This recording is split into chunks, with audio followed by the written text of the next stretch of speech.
Welcome to the AV experience. You guys all get the pleasure of seeing us twice in 1 week, twice in just a couple days. And I wonder how many of you actually view that as a benefit. Probably not many.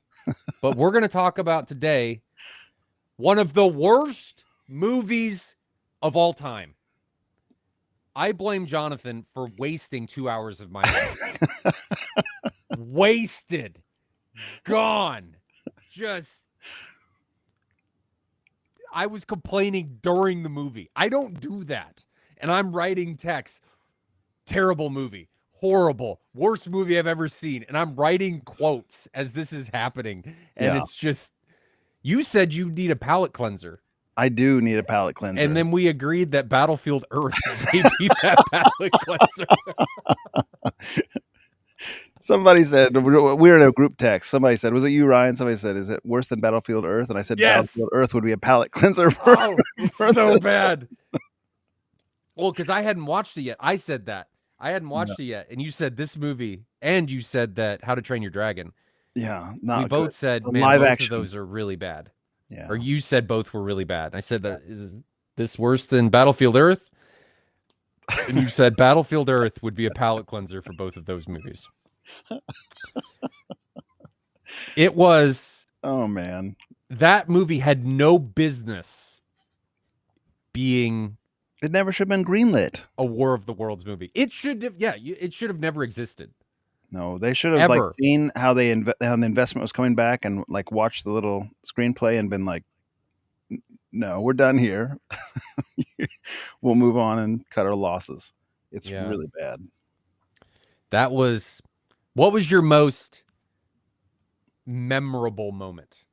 So all the times, and there's multiple, where they have these impossible graphs that are popping up because he's like the Department of Homeland Security or whatever. But these graphs that are popping up that are showing like global totals in real time, and they're popping up about data lost or army units lost and something that's impossible, like absolutely. Well, both ridiculous. Of you worked. I worked in IT. You still work in IT, and it's looking at this. It's what is happening. This is not, and we worked for the government. Like this is not how this That's works not how any of this works. Oh, I liked the one where they're clicking on people and they get to listen to their phone conversations. Yeah. Like I'm just gonna look at this person in a camera and I'm gonna click on it and it'd be like, I'm gonna be late for dinner. I'm gonna be doing. Everything was instantly hackable. Like come on. They either had a backdoor access to everything, and that's just not how it works. I mean, I work in information security and IT. That's not how any of this works. Maybe if that you don't have Guardian. Do you remember? You don't have Guardian. Do you remember in Swordfish that hacking scene where he's like, it's AES 128, and we're gonna use the DBase and all this kind of stuff, and he's like just mashing the keyboard like a monkey, and he gets in. You know, like this was that ridiculousness, if not more, because for 2 hours. For 2 hours, relentless. And then Ryan brings up a point: the Amazon Prime commercial. Yes. Oh. Yes. Oh. It's so bad. It is so bad. So the question stands: is it so bad it's good, or is it so bad it's just absolutely a stinker? No, I think it's the latter. It was the latter. That was so bad. At least in Battlefield Earth, like line delivery is not awful. Yeah. Like John Travolta does a great job of, it's just a terrible movie. Like the whole movie's just bad. But I'm not pulled away because Ice Cube is literally sounding like he's reading off a piece of paper. Yeah. And then giving dumb references to different music pieces, different pop culture, like these just stupid innuendo kind of things that are just it was all bad. And did you have any PTSD from all the screen zooming and the like micro focusing and everything, the zoom nonstop thing? Like it never quit. Like if you had like a little 3 or 5 minute section of that, it could make for a chaotic scene that might add to the intensity, but it's 2 hours of that. And by the end, it's like, stop. Cloverfield did it really well. I enjoyed how Cloverfield did it. Yeah. This movie, it wasn't even like you're hand holding a camera. It was all unnecessary. Nothing about this movie was redeemable. I laughed every time the military came up because they kept naming different like military assets. They were wrong every single time. Virtually. They got some of them right, but the majority of them, there was one, and I text you about it, I think, where they're calling off the B-2s. They never say why they're calling off the bombers. And so you see the B-2 pulling off, and then the pilot's view, he's got 2 missiles on his. It's a totally different plane. It's not even the same plane that they're talking about. And they did that numerous times. And the only other movies that I can think of that do that consistently is there's a, what is that movie? There's an airplane movie that wants to be like Top Gun. Iron Eagle. Never saw it. Iron Eagle is one of the movies that's so bad it's funny. So it's not this bad. It may be worse, but it's bad enough that it's funny. They do that. I don't know if they do it intentionally, but they do that. And that's the only other movie that I've seen that does it this egregiously. But it was nothing about this movie was good. There's no redeeming value at all. Did you have any positives in the movie? I mean, if you want to think of it as such, the sound wasn't terrible, and the video quality when it was like on faces and stuff, they used good cameras. Yeah. But what good is that? The CGI was bad. The CGI is real bad, and it was always on like cell phone footage, so it was even like dumbed down when they had the CGI. Why were they using WhatsApp? I don't know. I did read that this is a 5-year-old movie, that it sat on the shelf. It was filmed. I don't care. And so maybe some of that might relate to the age. But how would you have the NSA using WhatsApp? No, it's just dumb. It's so dumb. And let's talk about, you mentioned it briefly, but the Amazon ad in the middle is literally, they need a USB drive. They don't have one. They do an instant delivery on Amazon. They go through the checkout process. He makes them, he says you have to buy it. Yeah, it's like it's so fast. So then you see the website. They go to Amazon, they buy a USB drive, and he delivers it via drone, as if to advertise how fast Amazon's delivery service is, that you can use it in an end-of-world scenario. And then they have the Reaper drones that can't even fly like they're doing, acting like it's a dogfight as the Amazon drone runs away from lasers being fired at it from the alien robots. The Amazon drone is going like hundreds of miles an hour at least. And it's no bigger than this. Yeah, it's like the little ones you get at Costco or something. It's terrible. It's terrible, guys. Don't watch it. Save your time. It was really bad. And I never really understood any of the references to his dead wife. I'm sorry about spoilers. The spoilers really don't mean anything in this movie because nothing in this movie makes any sense. So dead wife, evidently they're having a bad relationship. The mastermind disruptor is actually his son, who can biohack aliens in like 10 keystrokes. Yeah. Because they drum up that like cancer algorithm to kill the aliens in like 5 seconds. Yeah. We're talking about War of the Worlds for anybody that's just joining us, the 2025 version with Ice Cube. It is on Amazon Prime if you yourself would like to stream it. Last time I watched it, I saw the rating today on Amazon Prime. I didn't see the Rotten Tomatoes. I'll let you deliver that, Jonathan. On Amazon Prime, it had a rating of 2.5. That's way too high. that must be Ice Cube family in there like smashing 5 stars. What did you see its rating on Rotten Tomatoes? It was 3% on Rotten Tomatoes, and it was 0% for a while. 0%. Oh my God. It's so bad. And it was terrible that Disruptor's posse, I'm going to call him I don't know what else to call him, his group, they all died. Yeah. He didn't die, and he's laughing because he routed his IP address through his friend's house. It's so. But all of his friends just died. And he's like, ah, I'm a master hacker because I can mask my IP address. Yeah. Meanwhile, what's the deal with like Ice Cube's character being the only guy that works at the Department of Homeland Security or whatever? I mean, he's like the guy, and he gets control of everything. It's like the that's the Wizard Department of of Homeland Security. It is literally one guy. Just one guy. That's it. Never gets to leave his cube. Just one dude strapped in. I mean, they said he never likes to leave the building. He's like hacking into cameras, watching his daughter with the coffee, and like, you shouldn't eat that. And then he hacks into a refrigerator. And then the Homeland Security software starts like categorizing the food. Like apple, carrots. He's like, you have no protein or something. It's the dumbest. It's so bad. The whole thing is so dumb. It's so dumb. All right. So what is the palate cleanser going to be after that monstrosity? I mean, pick anything on my shelf and I will feel redemption. Sinners? No, I'm not watching the scary one. Is it scary? Oh, I think it's a scary one. Accountant 2? I never saw it. It just came out recently.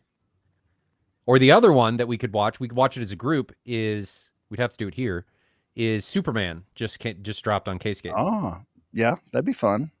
Maybe we could do that next week. Have you seen it yet? I've not. That'd be fun. It just dropped today. So I've heard, somebody was telling me, the rep from yesterday that was over here said it was actually a really good movie. Like he really liked it. Mm-hmm. So, and I liked this totally different kind of DC universe. I liked the last one that they did. Man of Steel. Was it Man of Steel? That's an old one. Not Man of Steel. The one from like 10 years ago, 5 years ago. Well, there was like Man of Steel and Batman versus Superman and all the Justice Warrior League type stuff. Oh, yeah, that's not that old. It's pretty old. What are we considering old? I think I go back to like 80s and 90s movies, and that's old. Jeez, you're making me feel older. Okay, so Man of Steel was good. I liked that one, good. even though the reviews weren't very good on that one. As far as the professionals didn't like that one that much, I liked it quite a bit. All right, so K-Man says the new Superman sucks. Mm. Well, if anything, I'm going to watch it for the dog. Supposedly there's a dog in it. Super dog. It may suck. I don't know. We can tentatively think about that stuff. I mean, is that of interest? Do you like his stuff? I don't mind James Gunn. Tiki Time says watch Prey. I've seen Prey. Have you seen Prey? Is that like when the alien sequence or Predator sequence? It's Predator back in the Native Americans. I think that would be probably reasonable. I don't remember anything about it. Is it full of jump scares? I don't think so.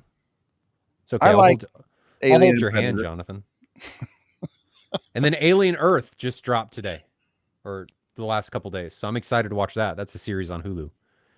Oh, I am excited about that. I love the Alien and Predator series of movies. Do you know who's involved in directing and running that series? No idea. I don't pay any attention to that. I go into everything raw.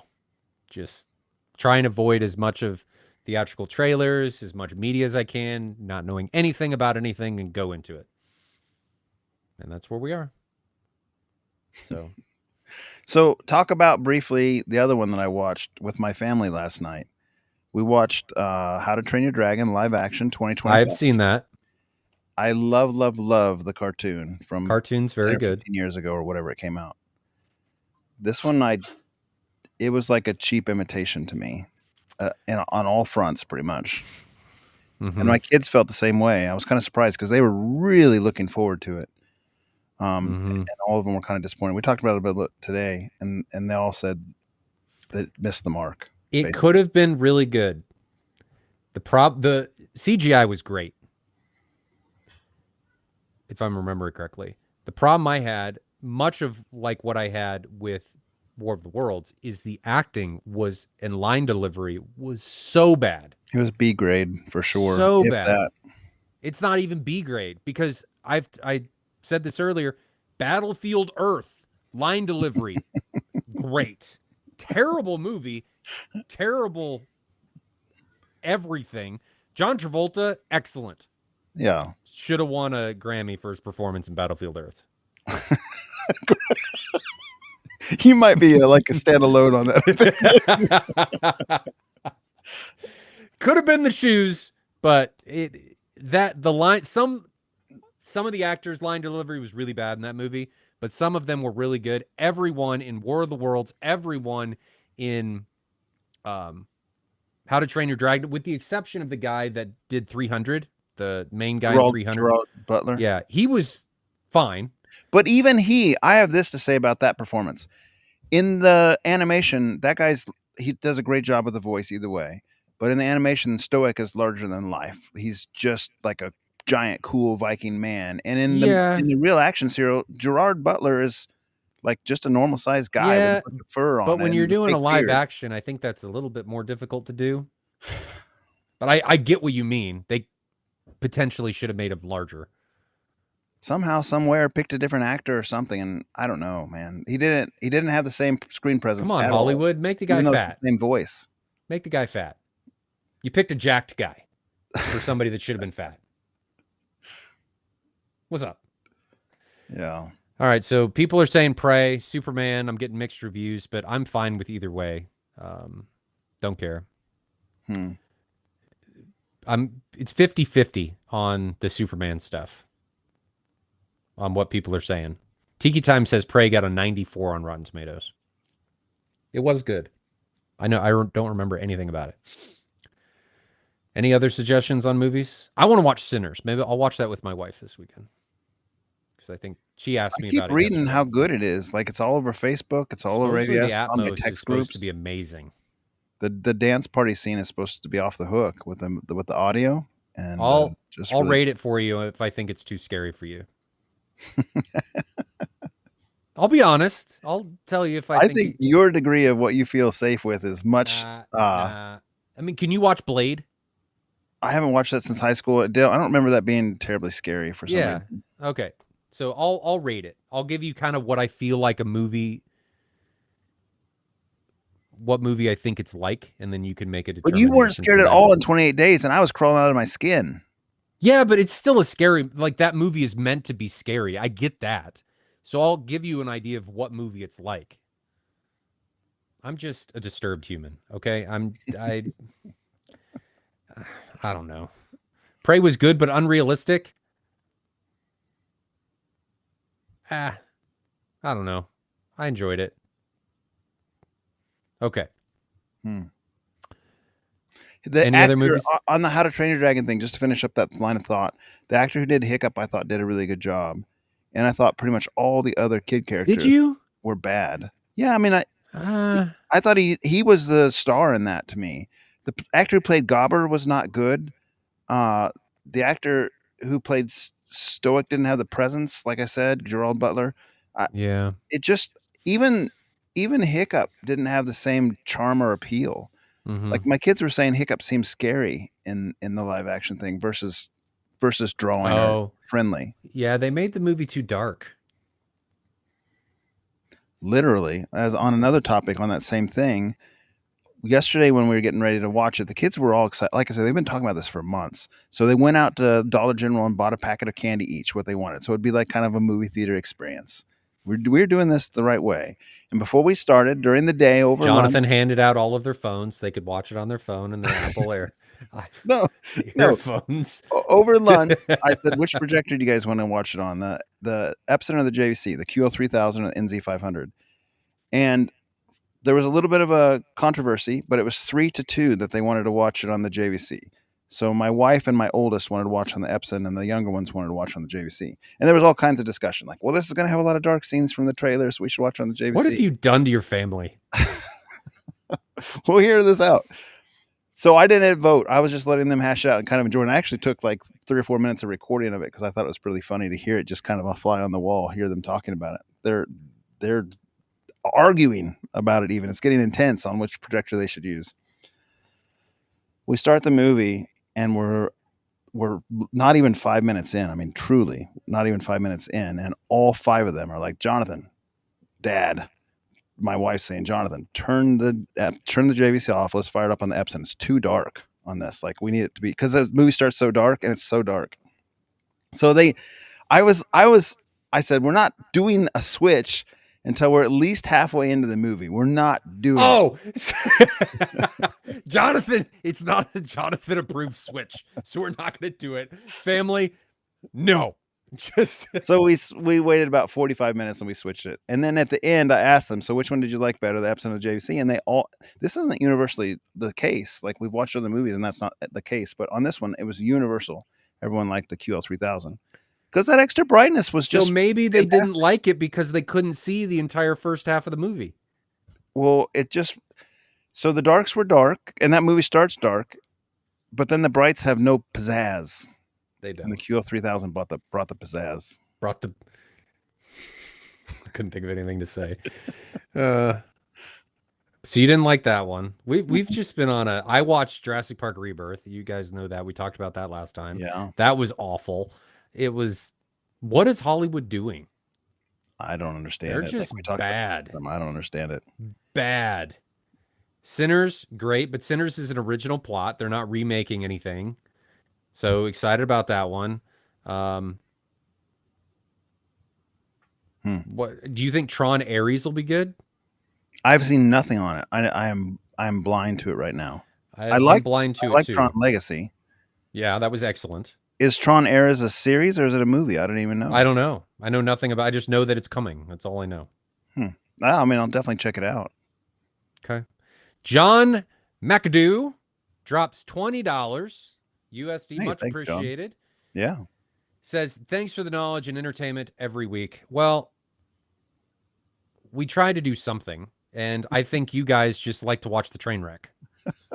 Just can't look away as we smash into each other, and we're just on here to have fun. I think the biggest part of this, Jonathan, maybe you'll agree, is we want to try and make it so that as many people as possible don't have to go through the same mistakes we did during our journeys. Yeah.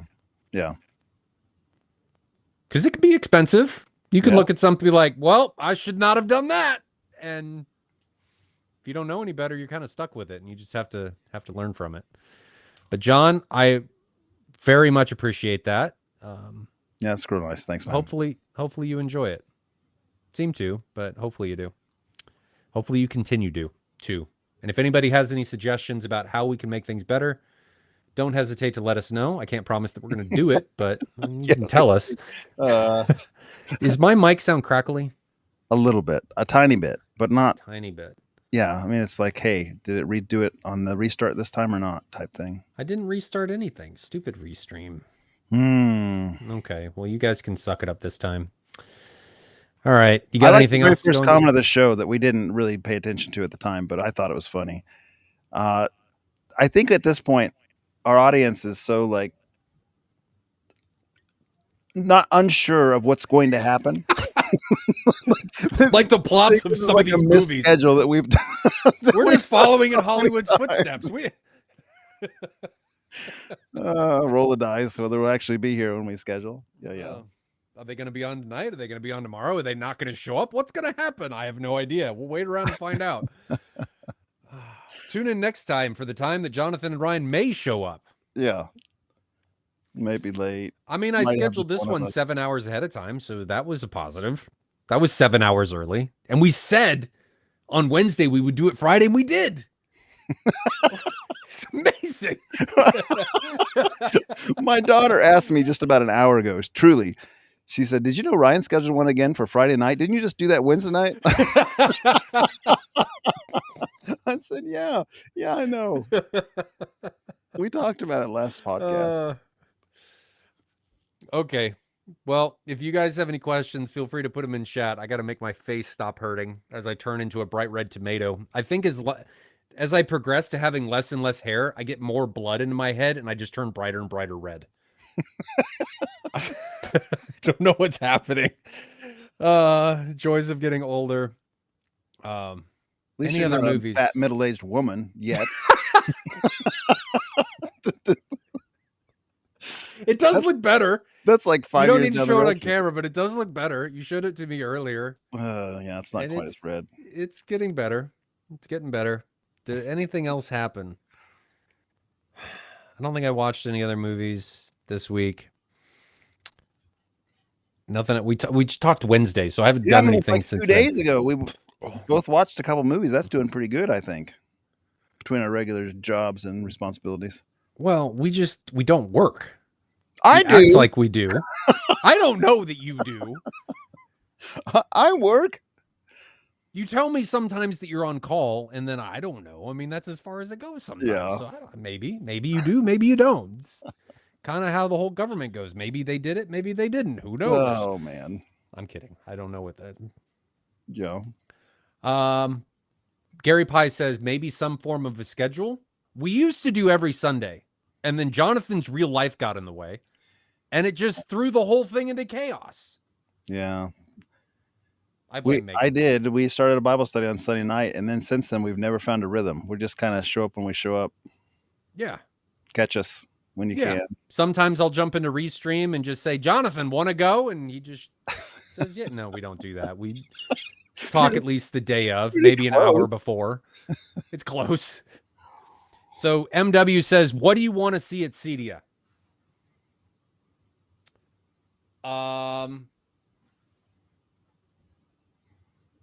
I don't know. Something I'm not expecting? That would be nice. I'm not really expecting anything. So, Jonathan, is there anything you'd like to see come into the industry? Yes.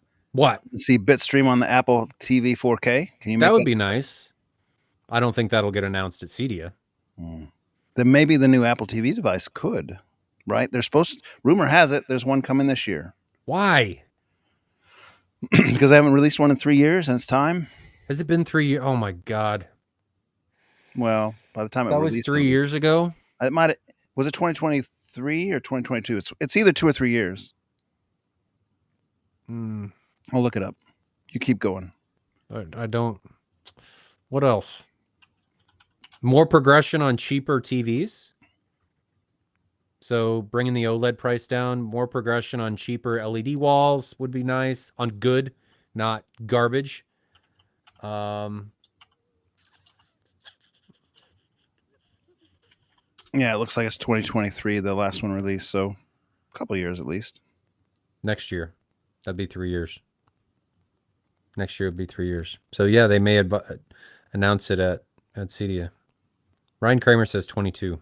I mean, I'm looking at one. Maybe AI is wrong, but it says A15 chip. Apple TV 4K was in 2023. Anything? What else would I want to see? I'm really looking forward to this next crop of projectors, but that's still 2 years out. I suspect that there will be some major changes to the way things have been going in the next cycle. We can dream. Doubt it. What are they going to change? Did you see Texas Instruments now has a 4K DLP chip that they're working on that's not out yet, but it's coming? So that'll be interesting. That'll move the bar. Yeah. And then I feel like Epson has moved the bar for JVC. I suspect that JVC might release a brighter projector this next go round, and I think that's good for everybody, except for Epson. But it's good for everybody in the consumer side. That's fair. That's fair. I can get behind that. And I'm looking forward to see what happens there. Sure. A couple years out. Got to get away from all these price increases that keep happening. I got it. Ryan says, where'd you get your information? I got it right here. I can show it to you. It's on Google AI. It just says it at the very top. Oh, you're trusting AI? Apparently not. Oh, but God. I started to. Oh, God. Jonathan's becoming a boomer. Reads everything, believes everything he reads on the internet. Well, the AI told me it has to be right.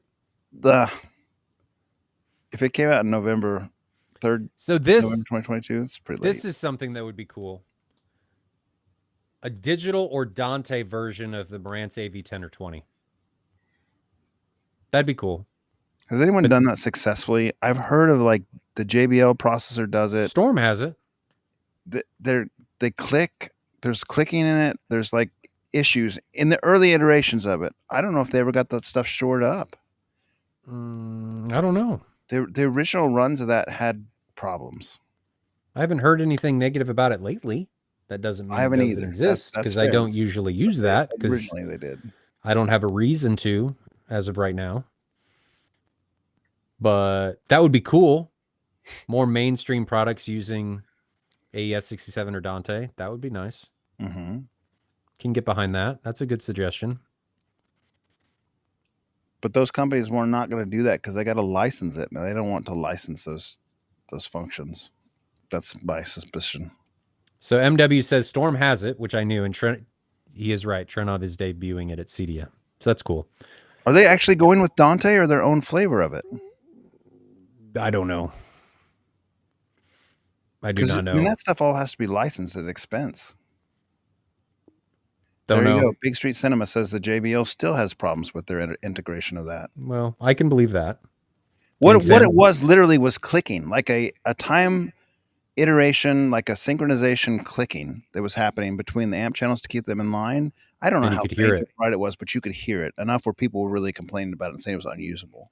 And he does bring up a good point. Then you need amps that can take in digital, and there's not very many of those out there either. So someday, but I don't really view it as too much of a problem right now. So I don't know what problem they're trying to solve, at least in residential. I get it in commercial. It's strictly a cabling thing, like less cables. You run cable. Not only that, you are removing cables. It makes it easier to run digital crossovers.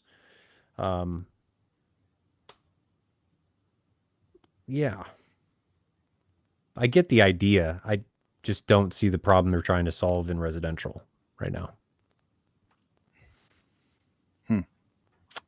All right, you want to go through questions? I've been starring them. We got 8. We'll see how long we go tonight.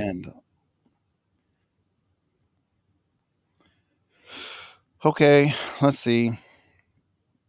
Finster says, I know you say use high excursion driver for near field, but if I'm trying to improve bass drum chest thump, wouldn't a pro driver like PSA 18 work too? I'm not looking for more infrasonics. Yeah, sure. Most of the time, I think people with near field are looking for that infrasonic feel that's hard to get any other way. So you might have a different use case of what you're trying to pursue, Finster, and that's fine. In a large airspace like my room, I can have 11 of those drivers moving, and the wavelengths, we've talked about this even on the last podcast. The wavelengths of those low hertz bass frequencies are so long that they intersect in weird places and do fancy things in weird places, but just generally it's not that strong of a feel in a large airspace room. And if you put that near field driver behind you with the high excursion, you get the feel. So that's what I'm chasing. If you don't care about that or even want that, try it. See if you put a near field behind you and crank 70, 80, 90 hertz on it with your PEQ and see if it does what you want. At that point, sure, a pro audio driver like the PSA 18 would work as well. Mm-hmm. But I hear what you're saying, and I don't fault you for it, but I don't understand why you wouldn't want the infrasonics, because the 70 hertz stuff is easy to do from the front of the room. So, and you can get, I guess you could get more. Sure, you can get more feel, but frankly, I don't even really like it's just horses for coursers or personal preference or however you want to word it. I don't personally even like the kick drum feel that strong from behind me. I want more of the infrasonic stuff or the lowest frequency stuff for the feel. Teach their own. I think if you're doing it, you might as well just do it all the way and not put that stuff behind another wall. Like if you're going to put an or a near field in, allow it to do infrasonic as well. Mm-hmm. There's no sense in just shelving yourself off and doing just mid bass. I mean, pros, if it's close enough, you could potentially, even a pro driver could do infrasonic if it's not hard stopped. Well, a lot of the pro stuff won't even do it because of the port tune. Like they would. Oh, I wouldn't do a port tune either. I wouldn't do a ported driver either for near field. No, I wouldn't either. No, we've talked about that on several podcasts. Yeah, don't do that. Sealed all the way. Next question. JSIL 36 says, Ryan, I hear JVC might have price increases again. On the JVC NZ500. They just did once. It's $6,500 now. It was. Is there another one coming? Is that I what don't you're know. hearing? I hope not. I mean, that would help Epson, but I haven't heard anything. It was one of the more recent podcasts. It might even been the most recent one where we talked about. I looked up Japan's tariffs are 15% set right now, and the price increase was only like 9%. So if they want to one for one with a tariff, they would go up again potentially. But I don't know if there should be a one for one or if that's even legitimate because who knows. I don't know. MW says, what was brighter, the NZ900 or the Sony Bravia 9? They're about the same, frankly, weren't they? Yeah. The tone mapping was better on the JVC, which if you use like auto wide or something with its formula, it will further increase the brightness of the image. And so in that case with HDR, the NZ900 would be brighter subjectively or, objectively, depending on the content. SDR, they're going to be pretty similar in brightness, I think. Yeah. And I think rated brightness, they're very similar. The Within Sony 100 might be lumens a or little bit something. higher on rated brightness, but yeah, that but might I don't know that lie you're going to too. notice that. Yeah. I agree. SDR, they're going to be about the same brightness. Which would you choose, given the choice? Can I say my thoughts without you feeling like I can't say that since you kind of have ability to deal with both? I was going to ask you which one would you choose? JVC 900, NZ 900 all day long, twice on Sundays. It's a better unit. I mean, that's what it is. I agree. It is better. It's objectively better in every way. Maybe it's not as bright. It may lose the lumen game, but it is technically measured. It's just better. Can't really argue with the measurements. And it's not even just the objective measurements. I mean, we saw them side by side in two different rooms. The NZ900. Okay, so MW does have a point that but I don't think this matters. The Sony, because it's so close anyway, the Sony has a better color gamut. It doesn't matter.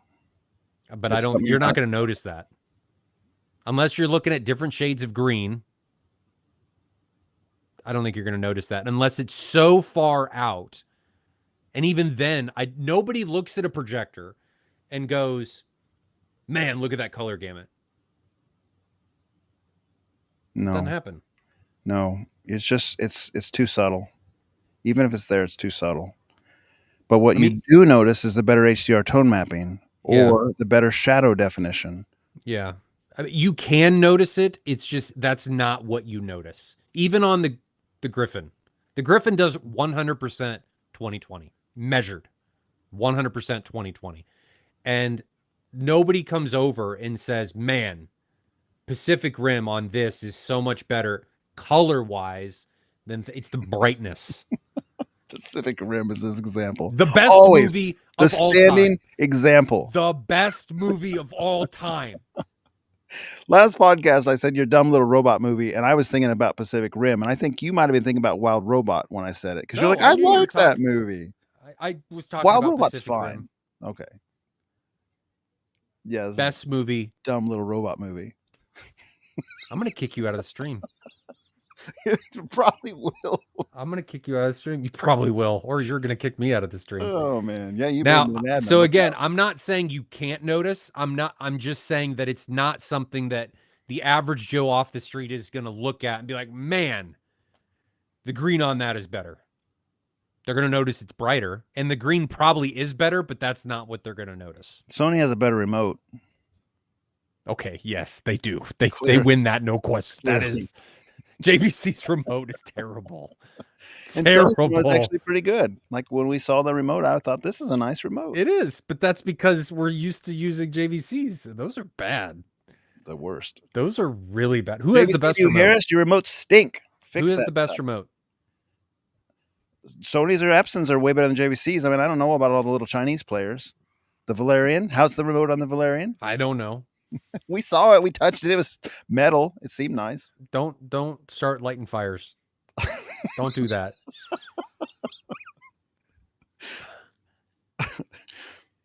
I'm trying to think. The Zanami, how do you say it? The Chinese one, the Zanami or whatever that we saw at M-Wave, that was a nice remote. It was metal. Like I like a quality remote. There's no reason not to have a quality remote.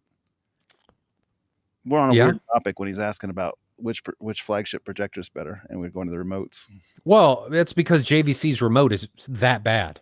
Yeah, and we were trying to find something that Sony was better at to give it a Kaleidoscape's remote is also pretty bad. leg up. And Storm, I love you. Your remote, not good. Turn-off remote is awful. Okay, yes. It seems like the more expensive something gets, the worse the remote gets. Just the worst. Worse it gets.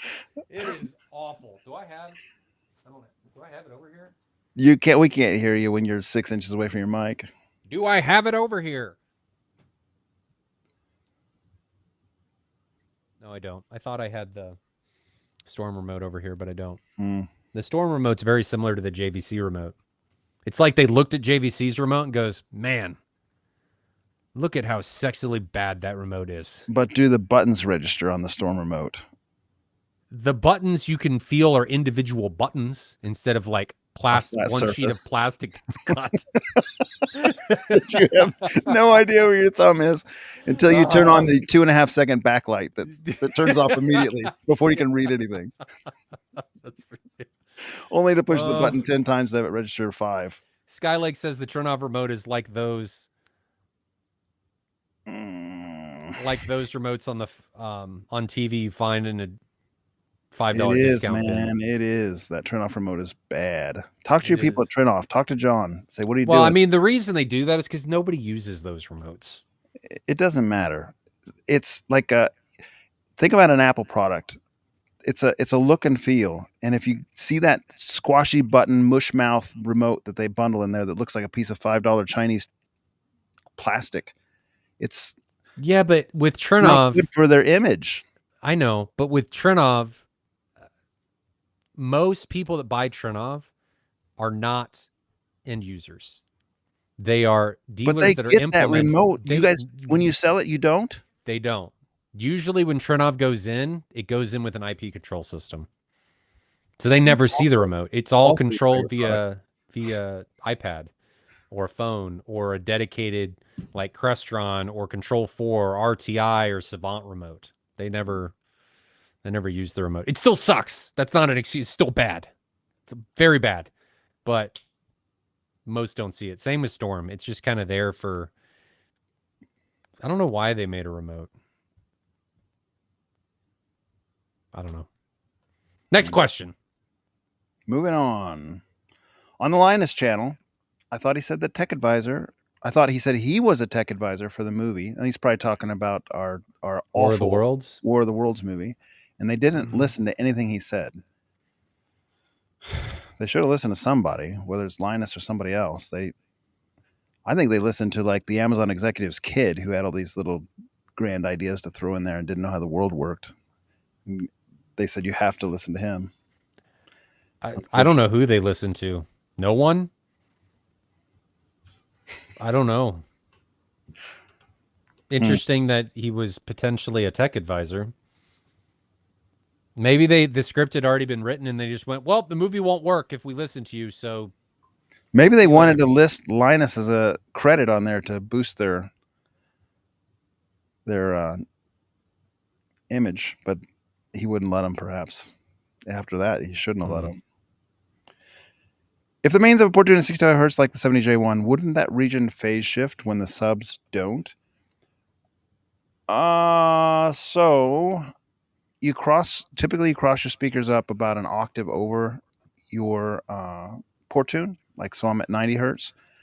I'm not quite an octave. An octave would be a doubling. A doubling would be 130. There's no phase shift, probably in my instance, because I run my subwoofers 12 to 15 dB hot, and it would cover any phase shift there was anyway with the output from the subs. Unnoticeable in that regard. Academic, probably, but unnoticeable in real life. Technically occurring, absolutely. Do we care? No. Yeah. Yeah. Okay. Question about ported mains when crossing over the subwoofer. Wouldn't the port shift phase? This same question, same fella, different, just more broad, just more general. So, yeah, I mean, it's the same answer. You would have a little crossover interaction between the speaker and the subwoofer. It would show up on a graph. Once you elevate your subwoofer output, like we're talking about, like even just putting up 3 dB or 6 dB, you're overriding that phase shift because Yep. it's just a small dip. And all of a sudden now you're just gradually rolling into the mains. You're just not Mm-hmm. going to notice it. Same thing with subs going port to the driver. Same thing. Have you tested different amps for the Black Swans? Any thoughts of doing so? No. Yeah, I mean, I've heard them on different ones and they blow me away no matter what I listen to them on. I could probably drive those off of my phone and I, it would make my ears bleed. your driver, your Black Swans are 115 dB sensitive. 117. Yeah, fellas, think about that. So Big Street Cinema, 1 watt is producing At 1 meter. 117 dB, and knock off 10 dB for distance. So he's getting 107 dB from 1 watt at his listening position, roughly speaking. He's 2 dB above reference with 1 watt. Yeah. So you're not going to make any amp struggle at 1 watt. Distortion number is going to be very low. Like, what are we listening for at that point? And our syn audibility that we've talked about before is not high. Like, Yeah. Oh, if we're talking about the hiss, yeah, I could probably make it go away with an amp with a better noise floor. No question. It doesn't bother me enough. If that's what you're getting at. Like, you could fix it because the Trinov and the Storm amps, their noise floor is not as low as something like I don't know, typically what you'd use with like a headphone or something, like a topping or a what are they, the J something or a Monoprice or any of those that have stupidly high or low noise floors, excuse me. But it doesn't bother me. Yeah, I can hear it in the room potentially if nothing's on, but as soon as the content turns on, I don't care. Like, it doesn't bother me at all. And having everything on the same gain is nice. The hamster could power it. What's Ryan doing? He's just spinning the wheel on his finger to power the Black Swans. That's all he's doing. That's funny. Next question, AV700. What's the process when setting the phase on a subwoofer? I have 2 subs with subs midway on each side of the room, left and right, midway between the fronts and the surrounds. So I think the easiest thing for you to do is just let your auto EQ run that between subwoofer 1 and subwoofer 2, and that should get really close. If you want to do it manually, you're going to use REW or OmniMic or something, and you're going to time align them with your mains. So you're going to play like a full range sine sweep, and you're going to raise the distance and lower the distance in the AVR, and you're going to see where you're going to lower your smoothing first off, because if you are to lower your octave smoothing to like 1/6 or 1/3, because if you have it at like no smoothing, it's too hard to read. And you're going to see by adjusting the distance where your subwoofer output is the highest, and it's as simple as that. So where it's the highest, and it will be like go up 6 inches and it's lower, go down 6 inches and it's higher, and then go down 6 inches again, it's a little higher. And you kind of fine tune it down to the inch if you have that capability, where it's at the highest output relative to the mains and relative to the other sub. That's where you're in phase. So phase is nothing more than like a distance setting or a delay. In this case, you're just trying to get the highest output, and that's how that works. It's pretty simple when you're looking at a real-time graph, and you can come up. I've talked about this before on the podcast. You can come up with the exact same with some knowledge and some practice. I've done it in my own room, the exact same to the inch dimensions that the auto EQ does. So I tell this story. When I was setting up my room just to make sure auto EQ was doing it right, I first did it with my own calibration to do the exact thing I'm talking about, just watching the real-time graph, integrating the subs one at a time, and changing the delay on it until it got to the point where it was the highest, like just raising the SPL until it was the highest. And then I was at a certain distance, and I ran my auto EQ, and the auto EQ put it to the inch, the same thing that I did manually. So that's how you do it. Look at you. Okay, next one. Nick Adiafon. I'm probably saying that wrong. I shouldn't have said the last name. Anybody have experience with the Dayton Audio PSS 555 21 driver? Cheaper than UM18, less excursion, more diameter for near field, better than more excursion? Let's look it up. Do it. Dayton, I'm not even typing. Dayton Audio PS 555. You want me to share it? Go ahead. This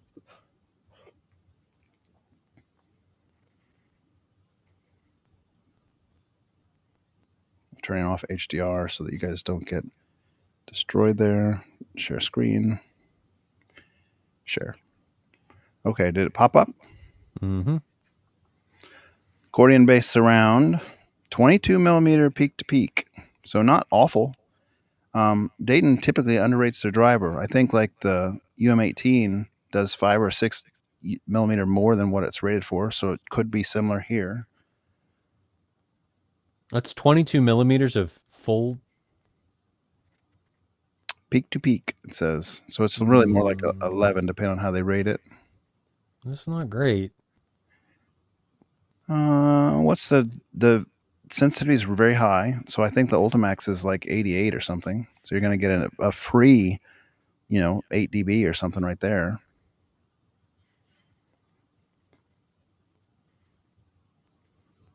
Resonant frequencies 27. That's not bad.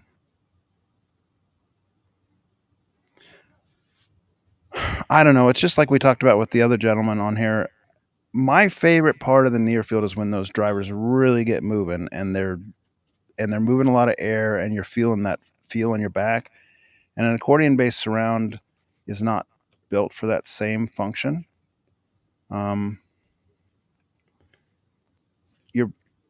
This is a larger driver, so there's that. I don't know which one to feel better. Let's see if I can look up the UM1822 and see how it's spec'd. Yeah, what that's peak to peak is rated on here. 28 millimeter X Max. So they've changed this. Oh, that's the 2. I was going to say it used to be rated similar to that other one, but it was actually more like 20 or 29 according to database when they tested it. Yeah. And the new one's more sensitive to the old one. The new one's 90.1 versus like 88 on the old one, I think. I don't know, man. That's a hard question to ask. You're probably going to be in the same ballpark, to be frank, because the extra size is going to help you too. One thing to note: do we have a graph on this thing? I suspect the graph on this might be. I should look at it before I specify, but it might be a rising response, and it's not terrible, but it is a rising response. So, can you see that, or is it too small? You can see it now, right? Mm-hmm. So from 20 hertz to 100 hertz, we're up. What is that? From 80 to 98, 18 dB from 20 to 100. Let's look at the other one. But what is? I mean, that doesn't necessarily mean anything if that's the native response of the driver. I mean, if you DSP that, depending on what compression is. But it does in the sense that if you're going to hit the limits, which you might very well be doing, it'll always default back to native response once It will when you hit the limits, but my point is if you're not hitting the limits, that you could not get that response. So depending on where it's compressing. To put that in comparison, you take that 21 to its limits, you're going to be 18 dB down at 20 hertz as compared to where you're at 100. Yes. But if you take this Ultimax, you're going to be just like 10 dB, not even that. You're going to be 6 dB down. So what we're talking about is if you're taking the driver to its absolute limits, it will start to ignore the EQ you apply. Yep. It will return to its native response, its native frequency response, which is what these things are graphing here from Dayton Audio. And so you can DSP it till you're blue in the face, and if you turn it up loud, it's going to ignore your DSP. Yep. Is what I'm telling you. But what this graph isn't showing you is where the driver's actually compressing. When it starts compressing, you're going to return to this. Yeah. And so what I'm telling you from that is that at your full bore, I'm putting in this driver for all it's worth, you're not going to have very much output down here, but you're going to have a lot of output up here with the Pro Audio style driver, with the accordion surround style driver. So if you're chasing that deep wobbly bass, the infrasonic feel, then I still, looking at these graphs, I'm still going to definitely steer you towards the Ultimax. I mean, that's what it's for. So that's why they designed the driver they did, to have the big surround on it and so forth. That's what it's designed to do. That's my opinion. I'm sticking to it. I agree. I agree with you. Stop sharing. Okay, so the next question here. Oh, we got a few more that popped in while I was pinned. Here we go. No, I don't. I was back on all comments. So there's no more pinned. Do we have anything else that came in that you want to pin? There's this one. So AV700 says, sorry to be more specific. What phase settings should I put each sub 0 to 180 for the subs that are on each side?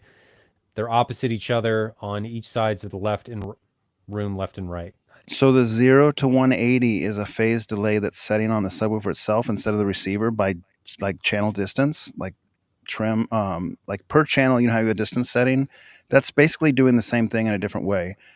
0 is how you should start both those, and you should be messing with the trim distance in your AVR or on your DSP. The 0 to 180 is a way to do it from the subs if you don't have a source capability that does it, but your source capability is going to be more refined than that clumsy knob that is hard to gauge even where you're at. To put it in perspective, like 180 degrees is basically switching the red and black wire. It's 180 degrees out of phase, and so it's a delay function. If you put one at 0 and one at 80, it'd be like you wired them in reverse, and they will effectively cancel the sound out, almost cut the sound in half. So don't mess with that. Put it both at 0. Let your AVR, your DSP rule. Well, that's helpful if you have multiple sub outs, but if you don't and you're using splitters, the phase dial will help. Yeah, that's fair. True. If you're just daisy chaining 2 subs on one subwoofer out, you have to use those things.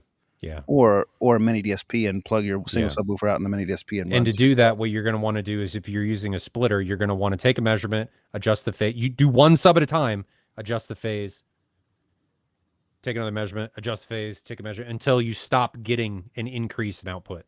It's going to be pretty clumsy using those knobs because they're hard to precision adjust. You don't get back there with like a caliper and precision adjust them. The ones that have clicks are even worse because the clicks don't always match up. Yeah. Sometimes they're just bad.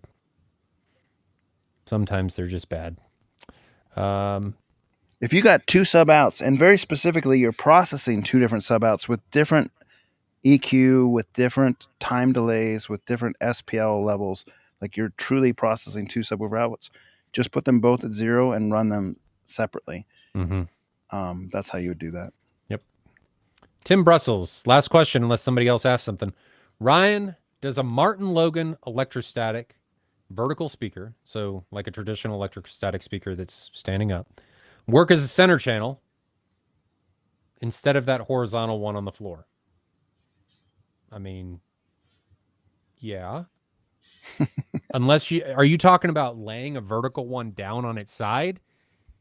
If you are, I wouldn't do that because you're going to have 0 if you lay it on its side, 0 horizontal dispersion and like 30 degrees of vertical dispersion. So the ones that are on the floor, like the 34C, the panel is shaped differently to create more side-to-side dispersion, and it still has very limited vertical dispersion. So electrostatics are not great center channel speakers for entire couches or multi-row. But if you had a vertical one, like as an example, let's say I had 3 15As, 1, 2, 3. You could absolutely use the one in the middle as a center channel. You're just going to be very limited in its dispersion. But that's just a characteristic of an electrostatic speaker. They're very narrow in how they throw sound. But you could do it. Sound will probably change as you move your head. High Finest with the $5 super chat. Thank you very much. Much appreciated. It's me again asking about the 97 G2. I remember that conversation. He asked about the 97 G2 versus the 100-inch Sony. That was a micro LED. I currently have an A90J 83, so an 83 G5 wouldn't quite be an upgrade. Does that mean the 97 is best? Are you just itching to spend money? Is that where we're going? I would say the 97-inch G2 would potentially be best if you really need to spend money. But So last week we didn't know he had an OLED, did we? And we were saying like, No. how good an OLED was, but he already has one. Yes. Well, that's all the more reason he's not going to want to go to a mini LED after having an OLED. Fair point. Yes, fair point. I think you'd be better served just moving your seating forward and putting that money into the room instead of a 97 G2. That's what I would do. But I do see the benefit of a 97-inch OLED. That is pretty cool. We've seen them. I mean, Jonathan's seen them. Sure. They are cool. They're big. But then you put it next to a projector and it's not so big anymore. Right. But still very cool. Would you buy that or would you stick with the A90J? I'm kind of a bang for buck type guy, so spending 10 grand to go up 15 inches seems like a kind of a big step for me. I don't know if I'd do that. Yeah, I don't know what if I would. I mean, do you think he'd even, like, in your opinion, do you think he'd even like the 97 mini LED compared to his 83 OLED he has now? Oh, no. I would not get the Bravia 5. No. He won't like that. I think you'll be disappointed with that, man, if you'd go from 83 OLED to a 97 mini LED. I think you would be. I would be disappointed. What about the 97-inch G2? Now you're at 10 grand again, though, when he already has an 83. I'd say sit this generation out and see what happens in the future. That's my advice. Yeah. I agree with that advice. Put that money somewhere else. More subwoofers. Can never have too many of those. More subs. Yeah. I start a couple more. Okay. I'm going to let you take the next one. I'm reading here. What's your opinion of wide versus narrow dispersion for home theater? What's the minimum dispersion? Paul says. Well, we kind of had two completely different examples, Ryan. You had narrow dispersion. I did. Martin Logan. And I have very broad dispersion with my CBT70J1s. It's no right or wrong. It's a preference thing. The narrow dispersion stuff keeps some of the bounce off the wall, keeps some of the sound off the wall. It can be potentially a cleaner sound. Mm-hmm. The wider dispersion fills up the room more, has more sound off the walls, can be a broader central like listening point where it's not as focused to sound, but there's a broader sweet spot. Mm-hmm. There's no right or wrong. You could ask 10 people in the hobby that are got 15,000 posts on AVS and you'll get 5 different answers, because they lean both ways. I would say generally, and this is kind of just general advice that works pretty broadly. If you have a treated room, you can get away with a broader dispersion speaker and enjoy it. And if you have a less treated room or a more like hard surface type room, you might want to consider a narrow dispersion speaker to keep some of that acoustic energy off the walls that are not treated, so you don't have so much reverb coming back at you from different delays and bounce points. So treated room, broad; untreated room, narrow. Generic advice, but sound as far as instruction. I would agree. You said that well. How many seats you think about How many seats you think about third 15A can cover? At least 3-row sofa? So he's talking about the center channel. Oh. Man, the 15As, any electrostatic speaker, it'll cover it, but your prime seat is like 6 inches. It's not very big. Your sound's going to change as you do this. So if your head is locked in a vise, pretty good. And it'll work, but for the people that care, 1 seat. Would you agree? I mean, you had a lot more experience with your room and your Martin Logans than I did. I was over there a few times, but I wasn't trying to do your test that you're suggesting. And generally speaking, that makes sense. But I'll let you speak to it more. Yeah, experience based. The electrostatics are 1-seat speakers. They're not like a share with my friends. Everybody's getting the same experience. It's not going to happen. So it'll cover it and it'll work. It's just your frequency response is going to change drastically seat to seat. Ooh, look at this Chris question. I'm starting. There's another one before that. Oh, it hadn't updated. Now here it is. Currently in an apartment. I have a 4.0 Polk system with an LG CX65. One day I want full reference in a home, but what should my next upgrade be so that I don't have to repurchase when I move into my forever home? That's tough. Well, he lives in an apartment, so subwoofers are kind of off the shelf. That would be my go-to answer. That was my thought. Yeah. Any kind of display tech is going to get outdated in 5 years. I would just bank the money, invest it, let it grow, and then when you're ready to buy, buy. Don't play the game of buy now, hope things work out with what you're doing in the future. Even if you get speakers, those speakers may not be conducive for the room that you're doing. You may get overkill. You may not get enough. And it's not a smart decision to buy now in hopes that it works out in the future. So kind of bite the bullet, not bite the bullet, but just save, bite the bullet and don't spend, I guess is what I was saying. Invest it so that it keeps up with inflation and then spend it when you're ready to pull that trigger. Because then you're buying once, crying once. Don't buy now in hopes that you're not crying later. Because you probably will be. I've been down that pathway. I'm sure Jonathan has too. You're like, oh, this is cool. I can use this later. Oh, look, it's out of date and it's not what I needed. Great. Yeah. Yeah, Stuck.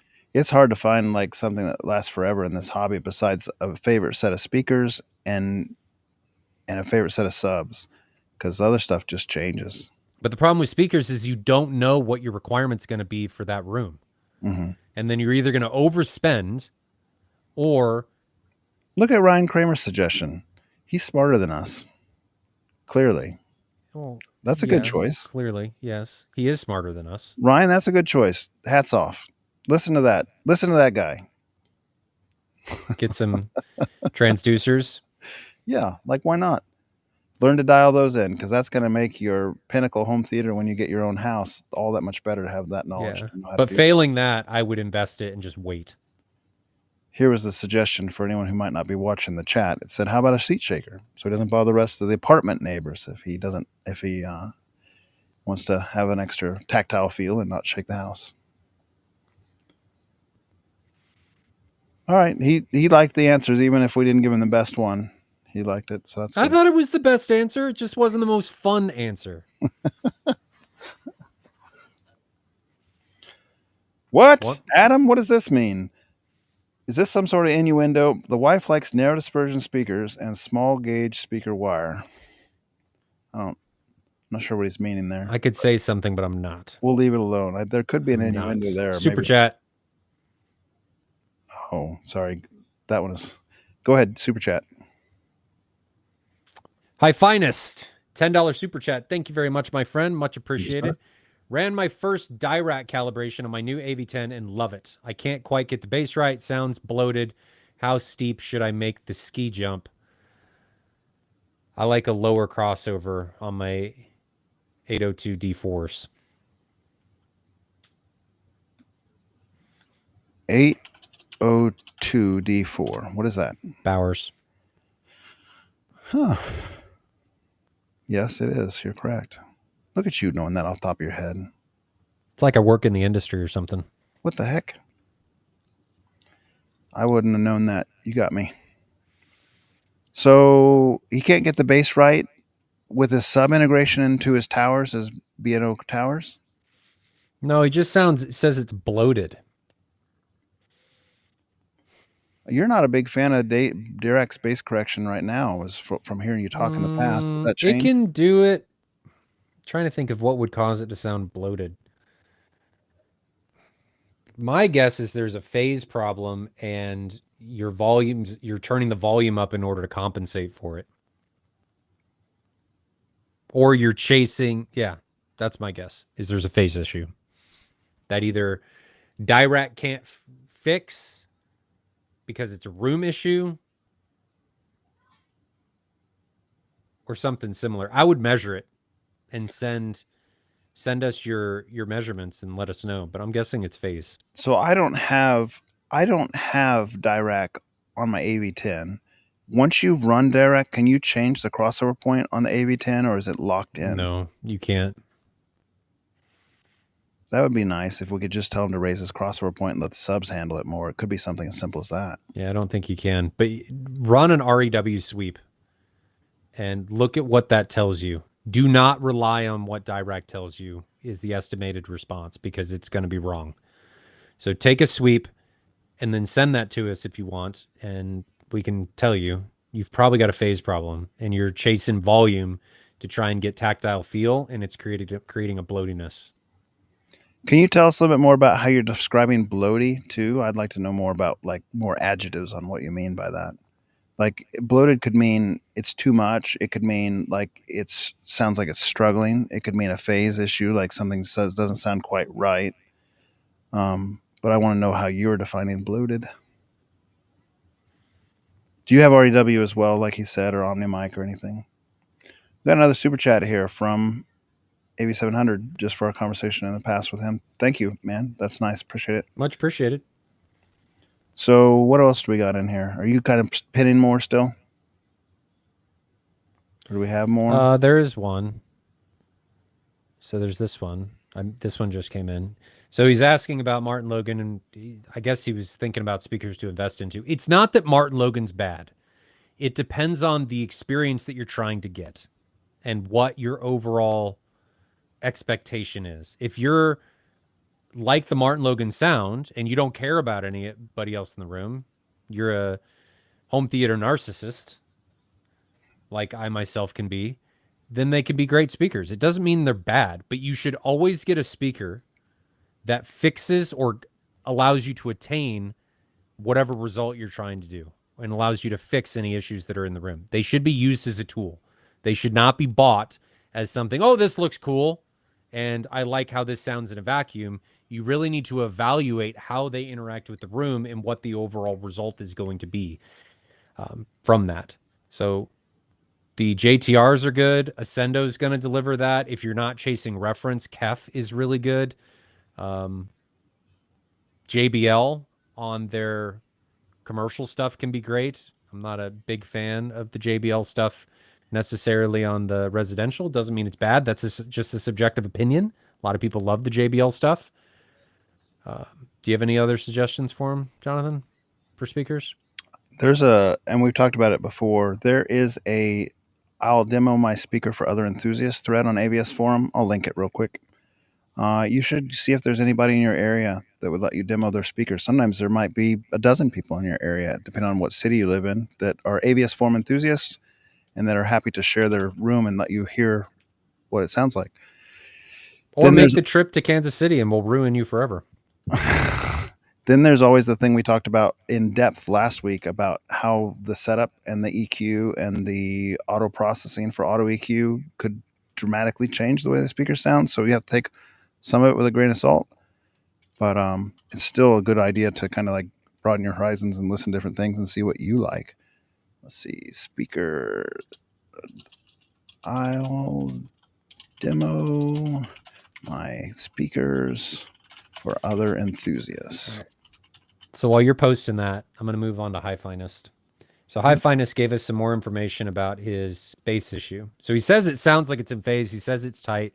He just said that his mid bass sounds like it's too much. What can happen with a lot of auto EQs is they have a limit to how much they'll cut or boost. So what may be happening is you have a mode that is existing in your main seating position and you just have way too much at that particular frequency and it can't cut. So when you're adjusting this in DIRAC, go back in there and add a dip, add a big cut at that frequency and see if you can smooth it out and allow it to recalculate and see if you can fix it. I know some various versions of DIRAC do and don't allow you to change things after the fact. Does he even have tone controls on DIRAC on Marantz? You might not know either. I wouldn't expect you to necessarily know, but I don't know. This could also be a question that might be good for the AV10 thread on AVS Forum because there's a lot of people in there that do run the DIRAC software and might have some answers specific to our processor.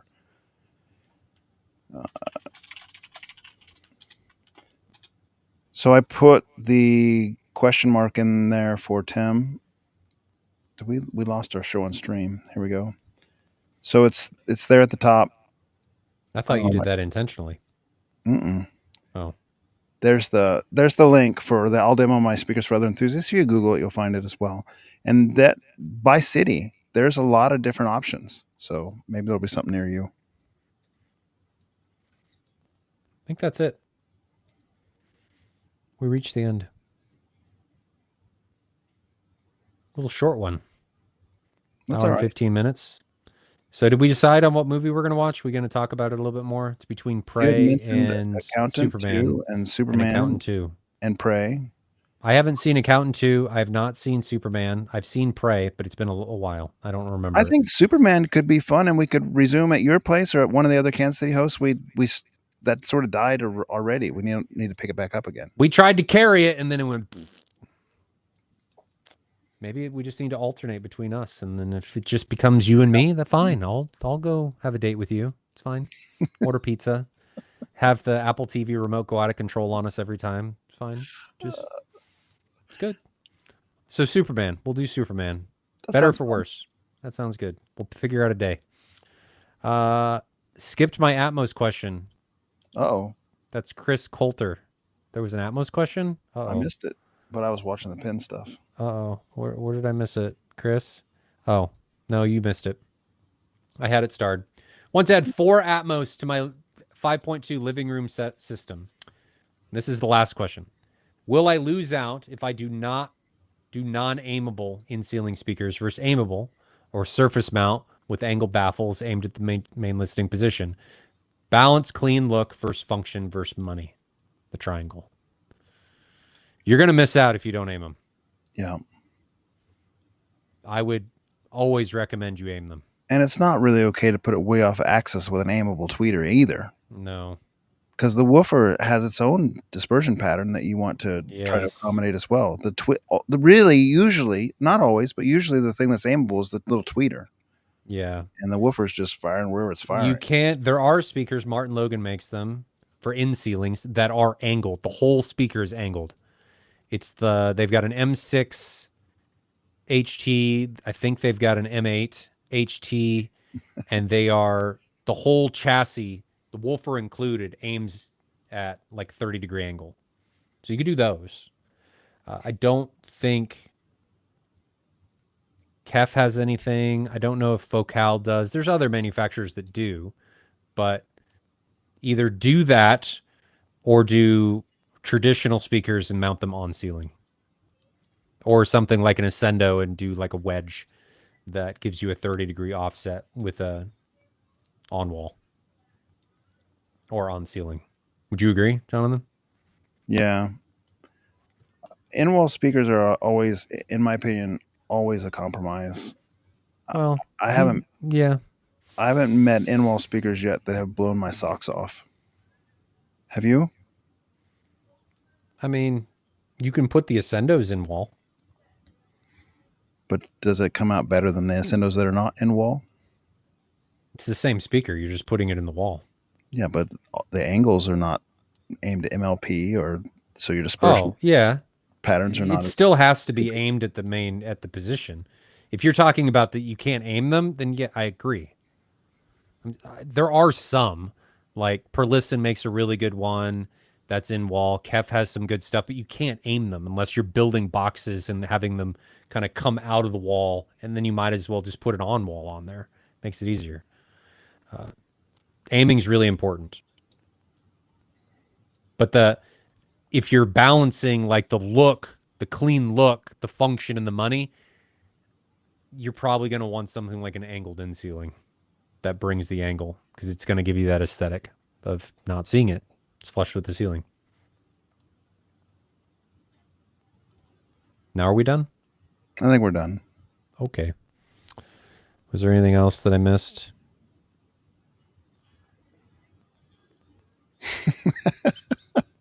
No. Are you laughing at me? I'm laughing because you're like, are we done? I said, yes, we're done. And you're like, well, what else did I miss? No, because I don't want to leave anybody hanging. Chris said I saw a squirrel and we lost his question because I did see Chris's question come in. I thought it would be good, and then something happened. Yeah. Chris, if you have any further questions, just send us an email. Send me an email. Send Jonathan an email. Reach out. We can help you, or try to. Is that okay that I tell people that, Jonathan? I don't like putting... I've never got an email. I get all kinds of AVS forum PMs constantly. PM, Jonathan. There. I answer most of them. There are times where I'm too busy and I just can't do another PM, but I do answer, and it's not intended to be any kind of slight to anyone if I don't answer right away, or if I don't answer, I do try to answer all of them. He doesn't like you. There's a lot of them that come in, man. You're a popular guy. Popular guy. People see that 25,000 posts or whatever you have and like, dang, I need that guy's advice. Okay, so Superman. I'm going to watch Sinners, hopefully this weekend. And yeah, Chris, next time you're in Kansas City, PM and email us, and we'll get together. Go to get some barbecue. I went to Jack Stack yesterday. It was good. Started getting their burn-in stew. It's pretty good. Pretty good. Jonathan, I will let you get back to your family. We can try and plan on next Friday, I think. Are we good for next Friday? As far as I know. Yes, we will do next Friday. So we'll plan on next Friday. We'll watch our movies. If you guys have any suggestions for topics, please do post them. We do read them. I act like I respond and don't. Jonathan does respond. I'm kidding. I try and respond. Just I'm very forgetful, and I'll forget that I even made a YouTube video and forget that people respond. So Jonathan's better at that than I am. I haven't figured out how to get my phone to consistently remind me that people have posted. Just bad. I'm the type of guy that gives my phone to my wife and be like, hey, here, fix this. You know how to work the phone better than I do. Does that mean I'm becoming an old man? Yes. Yeah, that's unfortunate. Okay. Well, Jonathan, have a great weekend. If I don't talk to you, we'll figure out a day and we will go from there. Yeah. All right. Okay. Bye, everybody. Have a great weekend, everyone. Enjoy the home theater. Watch a movie. Enjoy the family.